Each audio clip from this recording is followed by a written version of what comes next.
우리 신앙생활을 함에 있어서 여러 가지 이제 중요한 내용들이 많이 있고 또 우리가 기억하고 또 주의해야 될 그런 교리들이나 주제들이 많이 있는데요. 그 가운데 하나 큰 걸 들라면 이 율법에 대해서 우리가 바르고 또 그걸 잘 이해를 해야 한다는 것입니다. 우리가 지난 흘러간 모든 역사 속에서 돌아보면 교회 역사에 율법주의로 흘러가서 그것 때문에 복음을 또 해치는 이런 일들도 많았고 또 동시에 그 반대역으로 또 흘러가서 율법 폐기로 또 흘러가가지고 이 도덕률 폐기론 이런 식의 또 잘못된 신앙이 양산되기도 하고 이런 점들이 많이 있었습니다. 이게 쉬운 것 같지만 또 막상 이게 삶의 현실 속을 살아가다 보니 이것이 그렇게 쉬운 것이 아닌 것 같아요. 하나님의 말씀에 균형 잡힌 진리에 바르게 서서 신앙생활을 한다. 이게 항상 우리가 뭔가 줄타기를 한다는 이런 느낌을 받아요. 어떨 때는 율법주의로 가서 잘못된 신앙으로 가다가 또 어떨 때는 율법 폐기론으로 흘러가서 또 잘못된 신앙으로 가고 그래서 그 중심을 잘 못 잡고 이런 문제들이 많이 있는데 그래서 이 율법을 잘 이해해야 한다는 것입니다. 제가 신대원 때 목사와 설교라는 로이드 존스 목사님 그 설교책 보니까 이런 말씀이 기억이 나요. 목사, 특히 하나님 말씀을 전하는 사역자에게 있어서 가장 중요한 게 뭐냐면 복음과 율법의 차이를 정확하게 이해를 하는 것이다 이랬어요. 그게 아직까지도 제가 분명하게 그때 각인이 된 것 같습니다. 오늘 본문 1절 말씀에 사도 바울은 아주 분위기 좋지 않게 본문을 시작합니다. 갈라디아 교회 성도들을 책망하면서 바울은 이 3장을 시작하는데 제가 이 3장의 내용을 저는 좋아해요.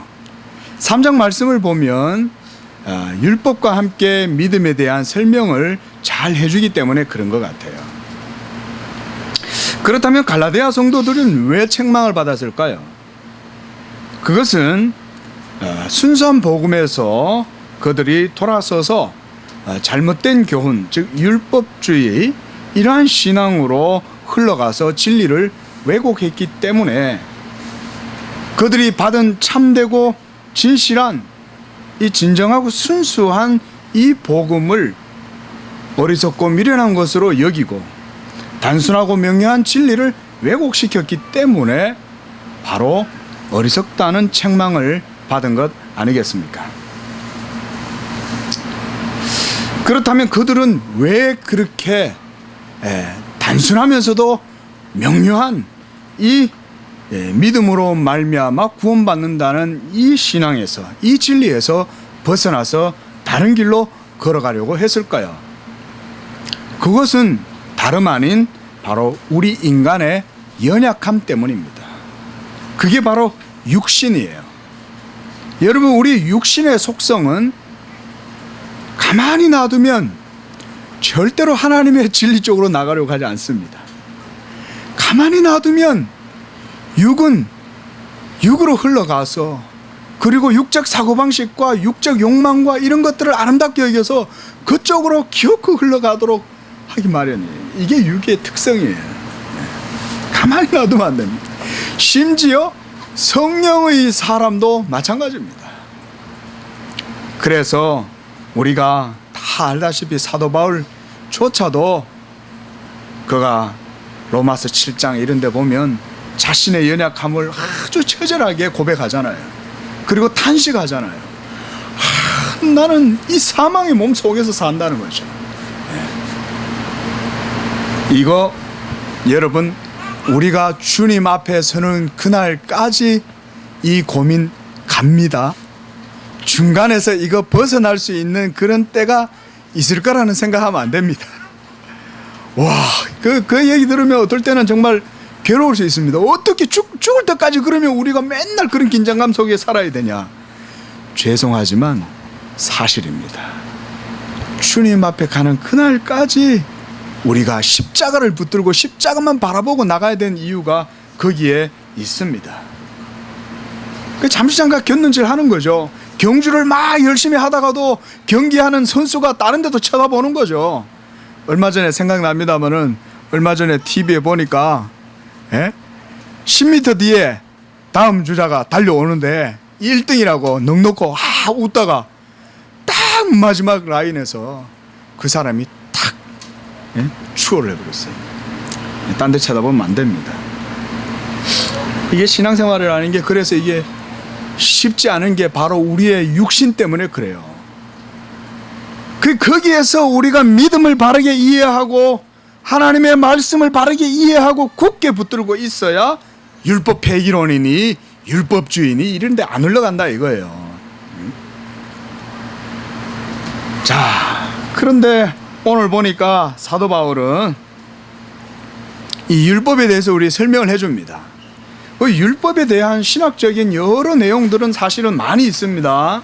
오늘 제가 말씀을 통해서 우리 나누는 이런 내용뿐만 아니라 더 폭넓은 말씀들이 많이 있지만 저는 특별히 오늘 말씀으로 함께 이 부분에 대해서 좀 더 살펴보려고 해요. 굳이 말하자면 율법의 역할이라고 할 수 있겠죠.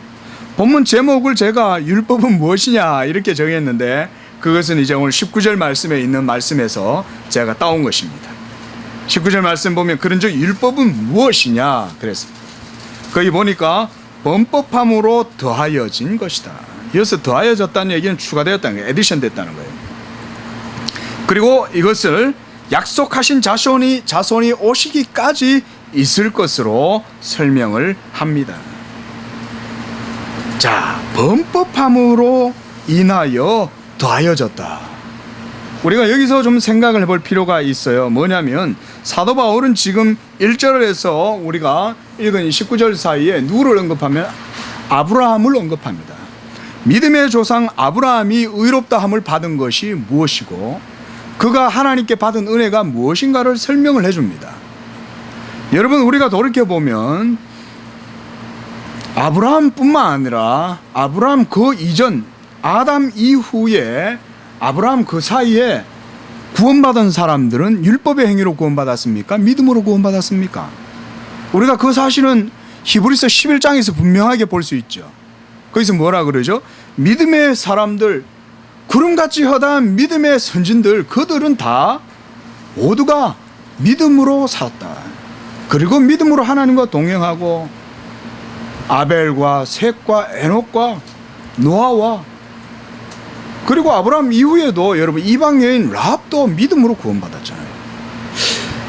율법이 없었을 때에도 믿음으로 구원을 얻을 수가 있었다는 거죠. 이것은 그런데 왜 그러면 하나님께서는 아브라함 언약이 성립되고 난 이후 400년 후에서야 이 율법을 제시하셨다는 것입니다. 우리가 이 부분을 좀 생각을 해볼 필요가 있는 것입니다.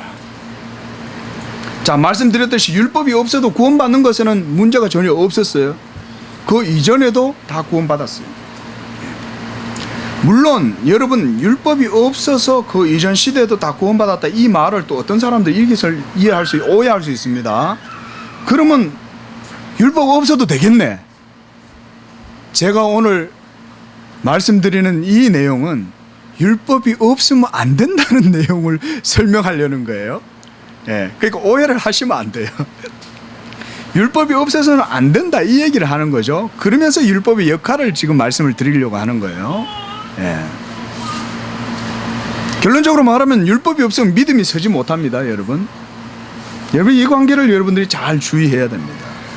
여러분들의 믿음이 장성하고 그리스도를 아는 그런 신앙 인격을 둬야 해서 성화로 나아가려면 반드시 우리의 믿음을 지지해주는 율법은 항상 있어야 됩니다. 주님 앞에 우리가 서는 날까지 이 율법이 없으면 우리의 신앙은 설 수 없어요.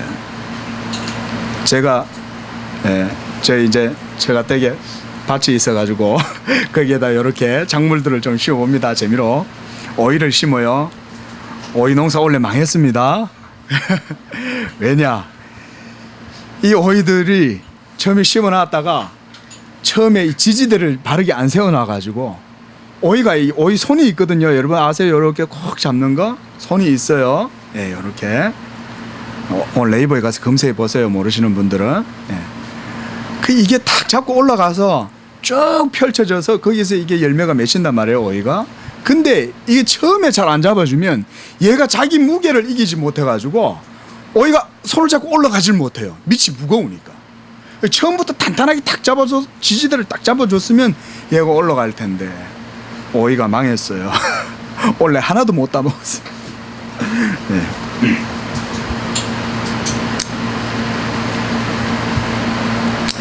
자, 여러분, 제가 지난 설교에서 이런 말씀 드렸습니다. 원래 하나님께서 애시당초 아담을 에덴 동산에 두시고 아담의 믿음으로 그 모든 것들 하나님과의 모든 언약이 이루어지고 그러고 나서 아담은 하나님의 자녀로 그리고 하나님의 백성이 되고 이런 내용 말씀드렸는데요. 믿음만 있으면 된 거죠. 믿음만. 그런데 이처럼 여러분 원래 믿음만 있어도 모든 우리의 우주적 하나님께서 창조하신 우주적 질서 이것이 믿음만 있으면 다 성립됩니다. 여러분 오늘날 여러분 뭐 사회계약이니 뭐 여러 가지 이제 사회학자들이 사회가 성립되고 뭐 그 속에 여러 정치 시스템이나 논리들 얘기하고 하겠지요.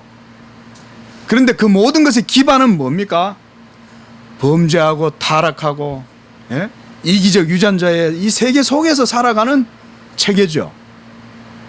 그런데 성경적 관점은 그거 아니죠.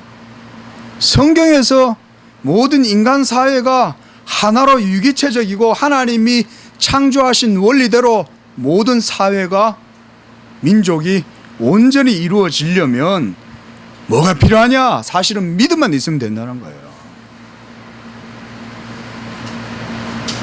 여러분 원래 여러분 우리가 뭔가 전세방 구하고 뭐 다른 사람하고 뭔가 약속하고 심지어 결혼하고 이럴 때 예전에 혼인증서 뭐 이런 거 있었잖아요. 자, 혼인증서가 있어야 그 혼인관계가 확실해집니까? 아니죠. 원래 두 남녀 사이에 이 믿음이 굳건하면 혼인증서 없어도 되죠. 누구한테 돈 빌려줍니다. 야, 나 돈 좀 빌려줘. 나 지금 돈이 필요해. 빌려주더라도 차용증 왜 씁니까? 차용증이 있으면 그 사람이 100% 돈을 갖습니까? 그건 아니죠. 예. 모든 것은 사실은 다 믿음 위에 있어요. 여러분 잘 생각해 보세요. 예. 그래서 이런 믿음이 사실은 사회계약적 요소에 굉장히 중요한 거예요. 예. 자, 우리 얘기로 돌아와서 기독교는 그리고 성경은 이 믿음을 말합니다. 특히 하나님과의 관계에서도 율법의 행위, 조약들을 하나하나 정해서 그것을 따라서 하나님을 섬기어서 그로 말미암아 하나님께 의롭다함을 얻는 것, 그게 아니고 순전히 하나님을 믿는 믿음으로만 하나님은 우리를 의롭다 하신다는 거예요. 이처럼 믿음만 있어도 충분히 가능하다 이거죠. 믿음으로만 모든 하나님의 창조 질서를 우리가 순응하면서 살아갈 수 있는데 그게 안 된다는 거예요. 왜 그러겠습니까? 그리고 율법은 왜 추가되었을까요? 율법이 추가되어야 할 이유가 무엇일까요? 그걸 사도 바울이 여기서 설명을 하는 거예요. 다시 19절 말씀 한 번 더 보십시오. 율법은 무엇이냐? 범법함으로 더하여진 것이다. 우리가 또 다른 말씀 한번 찾아볼까요? 7장 13절 말씀 한번 보겠습니다. 로마서 7장 로마서 7장 13절.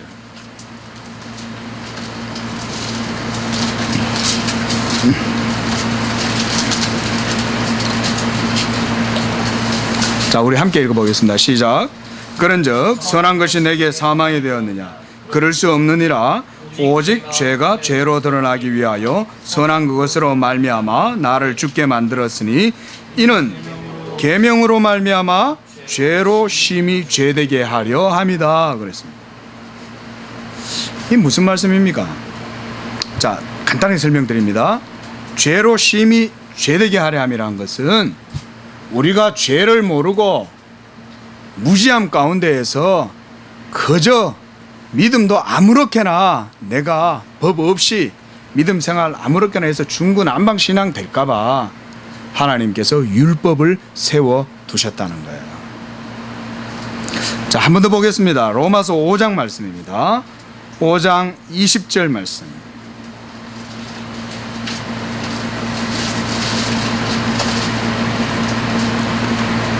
(20절) 말씀 읽어봅시다. 시작. 율법이 들어온 것은 범죄를 더하게 하려 함이라. 그러나 죄가 더한 곳에 은혜가 더욱 넘쳤나니. 자, 범죄를 더하게 하려 합니다. 이게 무슨 얘기지? 율법이 들어왔다는 거예요. 이게 가입됐다는 거거든요. 추가됐다는 얘기예요. 그러면 그 이유가 뭐냐? 범죄를 더하게 하려고. 즉 이 말은 다른 게 아니에요. 우리가 원래 죄가 없었는데 율법 때문에 없던 죄가 생기도록 한다, 이 말씀이 아니에요. 그게 아니라 율법이 우리에게 오면 우리도 몰랐던 숨은 죄가 낱낱이 율법 때문에 다 드러나게 된다, 이 말이에요. 그래서 그 죄를 깨닫게 해서 오직 믿음으로만 구원을 얻게 하려고 율법이 가입됐다, 이 말이에요. 자, 간단히 설명드린 거죠. 한 번 더 보겠습니다. 이 사도 바울의 말씀이기 때문에 우리 굉장히 중요합니다. 왜냐하면 우리가 특히 우리 개혁주의 정통, 그러면 이 사도 바울의 이 복음 해석이 굉장히 중요하거든요. 자, 우리 이제 디모데전서 1장 말씀 한번 보겠습니다.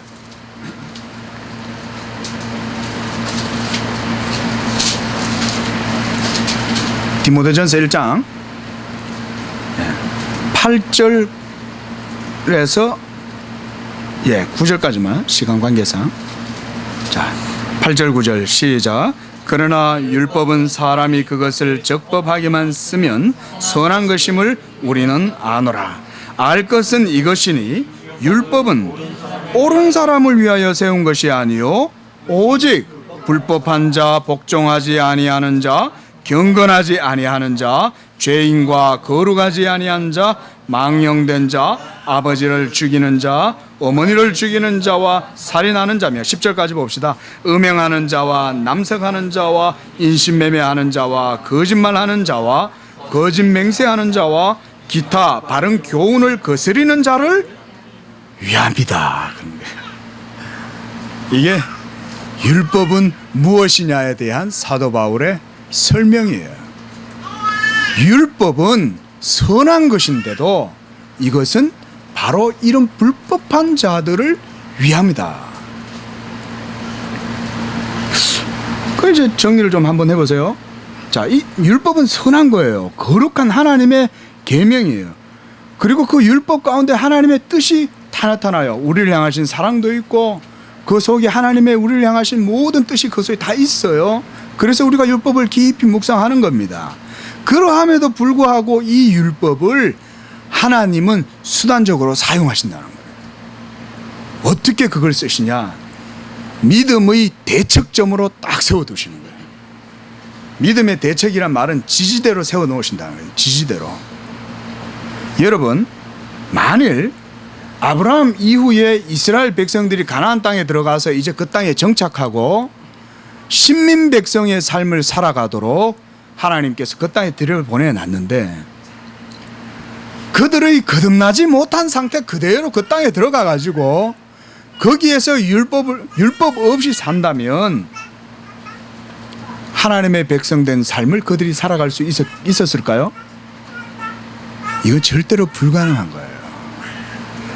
그러니 하나님께서 이제 하나님의 경륜과 뜻을 이루시기 위해서 이스라엘 백성들이 가나안 땅에 들어가실 때 이미 광야에서 율법 연습시키는 거예요. 이 율법을 주시고 그것으로 말미암아 그들의 믿음의 연약함을 세워주고 붙들어 주는 거예요. 율법으로 훈련시키는 거예요. 그래서 여러분, 이 율법이 이후에 가입이 돼 들어온 거예요. 하나님의 구원 경륜에 있어서 아브라함 언약으로 말미암아 오늘 본문 말씀 보니까 이미 아브라함에게 복음이 전해졌다 그랬거든요. 성경이 미리 알고 아브라함에게 복음을 전하되 너로 말미암아 모든 민족이 복을 받으리라. 너로 말미암아 즉 아브라함의 믿는 그 믿음으로 모든 이방도 믿음으로 구원을 얻게 된다, 이 설명하는 거예요. 그렇게 하나님께서 약속하시고 선언하셨는데 400년 후에 이 율법이 다시금 가입됐단 말이에요. 그 이유가 뭐겠냐 이것입니다. 무엇 때문에 그랬겠냐. 자, 우리 뭐 여러 가지 생각들도 해볼 수 있겠지만, 만일 구원을 얻는 그런 믿음으로 구원 얻는 그 방식에, 그 진리에 무슨 문제가 있었나? 혹은 그 진리가 그것으로만 안 되고 좀 더 자라서 뭔가 맹아의 상태에 불과했기 때문에 좀 더 자라가지고 그것이 성숙해야 되는 건가? 그때 그 열매가 열린 게 율법인가? 뭐 이런 식의 생각도 해볼 수 있겠잖아요. 그 다음 또 뭐 믿음으로 뭔가 좀 모자라나? 이렇게 또 생각해 볼 수 있겠죠. 그런데 그것은 아닙니다. 분명히 성경은 아브라함 이전의 모든 믿음의 사람들은 믿음으로 구원받았다 그랬거든요. 그렇죠. 그리고 여러분, 율법이 주어졌어도 이스라엘 백성들도 믿음으로 구원받았습니다. 그 이후에도. 그래서 우리가 신약과 구약 모두가 공이 믿음으로 구원받았다, 우리 개혁주의는 그래 말합니다. 그렇죠. 그걸 고백해야 됩니다. 이게 바로 또한 우리가 신구약 성경의 통일성 가운데에서 분명히 이해해야 될 중요한 교리죠. 구약의 성도들도 믿음으로 구원받았습니다. 그러나 우리가 좀 전에 보았던 로마서 말씀, 갈라디아서나 디모데전서나 뭐 그 이후의 말씀들도 그렇습니다. 사도 바울은 이 관점을 분명히 가지고 있습니다. 뭐냐? 우리는 죄의 몸을 갖고 살아가면서 이 완전한 영화의 상태에 이르기 전에는 이 율법을 의지해서 살아야 됩니다. 율법을 의지해서 살아야 된다는 말은 율법주의로 살고 율법을 지켜야 된다는 말이 아니라 예수 그리스도를 믿는 믿음으로만 살아야 된다, 이 말이 역으로 성립하는 거예요. 자, 지지대는 율법입니다. 그리고 그 지지대를 따라서 자라가는 오이는 오이입니다. 지지대와 믿음은 다른 거예요. 율법과 믿음은. 그래서 오늘 본문 말씀 보면 사도 바울이 이렇게 말해요.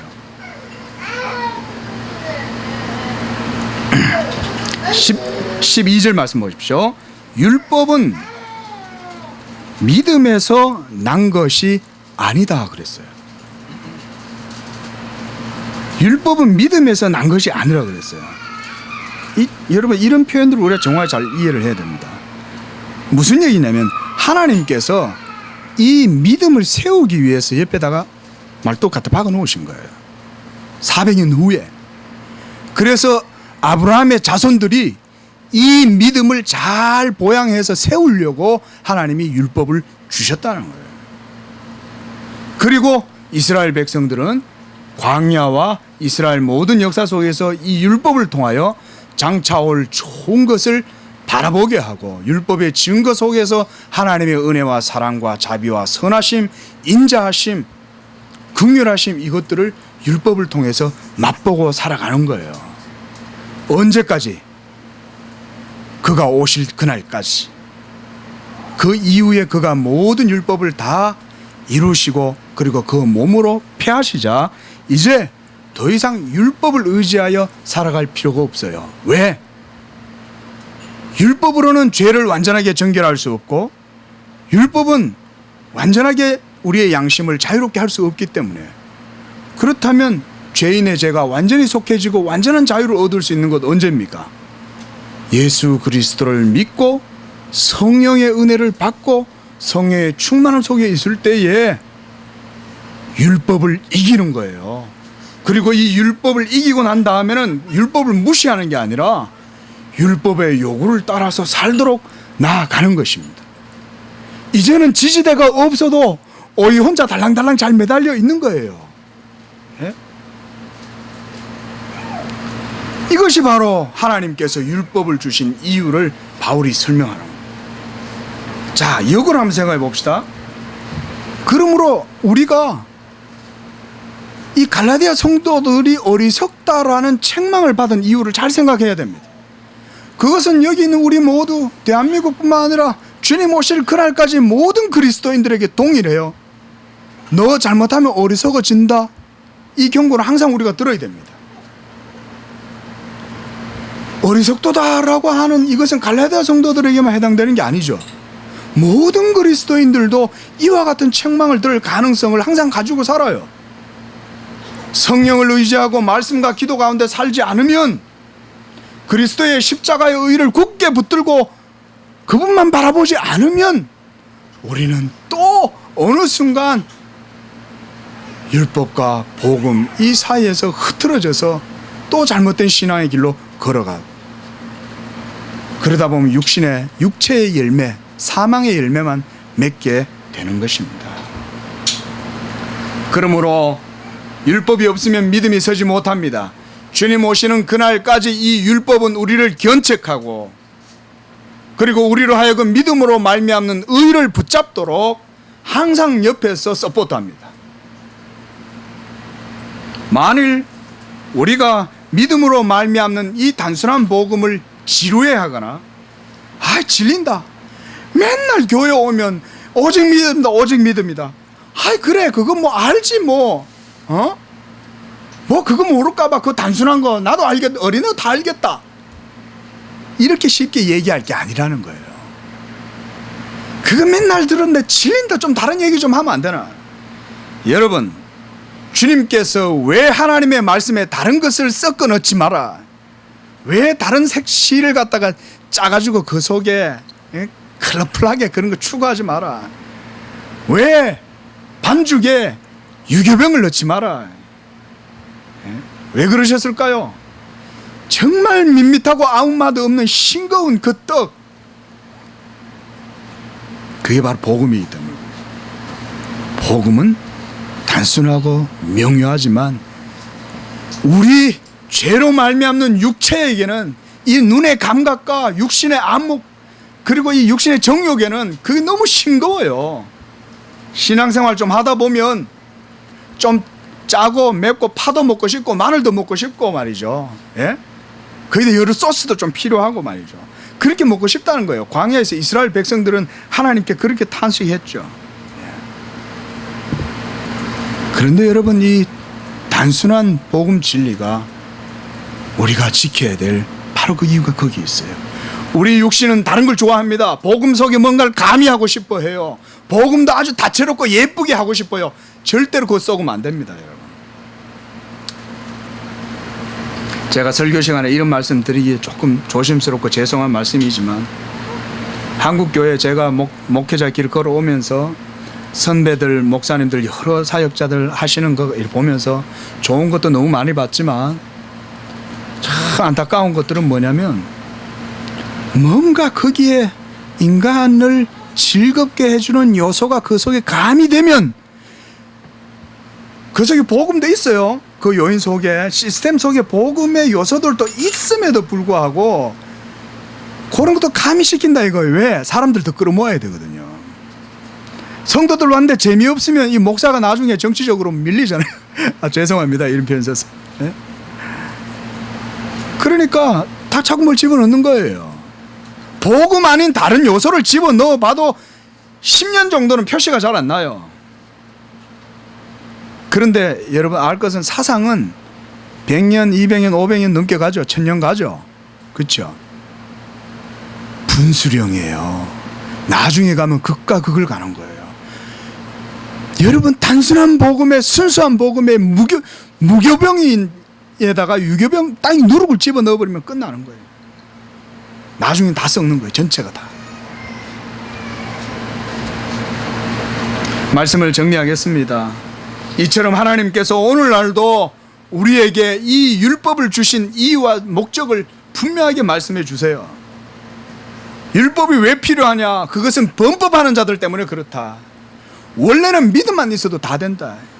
믿음만 있어도 모든 세계와 우주적 질서, 인간 사회의 모든 계약적 삶이 다 충분히 이루어질 수 있다. 예? 무슨 코미디 프로그램에서 보듯이, 예? 만약 이런 게 없다면, 예, 상상을 해보겠지만 실제로는 그렇게 되기 어렵죠. 믿음으로만 가능하지 않으니까 증서를 주는 거예요. 여러분, 그 증서가 있어야 그 믿음이 든든하게 딱 서기 때문에 그렇죠. 예. 그게 바로 율법입니다. 한 가지 또한 주의를 드릴 것은 여러분, 믿음은 율법을 거스르지 않는다는 거예요. 그러므로 믿음이 도리어 율법을 온전하게 지켜 행하게 된다는 겁니다. 이것이 이제 중요한 결론이죠. 율법이 믿음을 세우지만 믿음으로 온전케 된 사람은 자유케 하는 율법, 야고보 사도의 말씀처럼 이 자유케 하는 율법으로 담대하게 하나님의 율법의 뜻을 행하고 살아가는 거예요. 믿음으로. 이것이 바로 기독교 진리요 중요한 것입니다. 그러므로 우리가 해야 될 게 뭡니까? 이런 말씀을 들으면서 저는 이런 말씀을 제안 드리고 말씀 마치려고 그래요. 여러분, 결국 하나님이 원하시는 것은 율법을 통하여 여러분들의 믿음이 자라나기를 원하시는 거예요. 여러분들이 율법의 행위를 아주 철저하게 지켜서 완전한 율법주의자가 되기를 원하시는 게 아니에요. 연약하고 부족해도 여러분들의 믿음이 자라기를 하나님은 이 지지대를 딱 세워두고 사용하시는 거예요.